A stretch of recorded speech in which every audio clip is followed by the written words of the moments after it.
नाज़रीन अपडेट अवां सां शेयर कंदासीं पिंगरियो मां असांजे नुमाइंदे आसिफ अली आराई जी रिपोर्ट मूजिब पिंगरियो में स्कूल बंदि हुजण सबबि ॿारनि जो मुस्तक़बिल दाव ते लॻल शागिर्दनि ऐं उतां जे रवासनि पारां एहतजाज कयो वियो।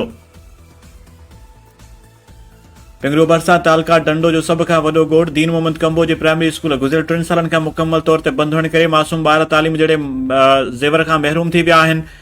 गॾोगॾु पीएस दीन मोहम्मद कंबो जे स्कूली शागिर्दनि ऐं ॻोठाणनि पारां ज़बूं हालीअ जो स्कूल अॻियां एहतजाज रिकॉर्ड करायो आहे। हिननि चयो त स्कूल जे ॿारनि जो तादादु 200 आहे जेके ग़रीब तबिके सां तालुक़ु रखनि था। उहे पंहिंजे ॿारनि खे प्राइवेट स्कूल नथा पढ़ाए सघनि। आला अख़्तियारनि सेक्रेटरी तालीम खां ऐं ॿिनि खां आला अख़्तियारनि खां मुतालबो कयो त असांजो बंदि पियल स्कूल खोले हितां जे मासूम ॿारनि खे तालीम जहिड़े ज़ेवर खां बचायो वञे।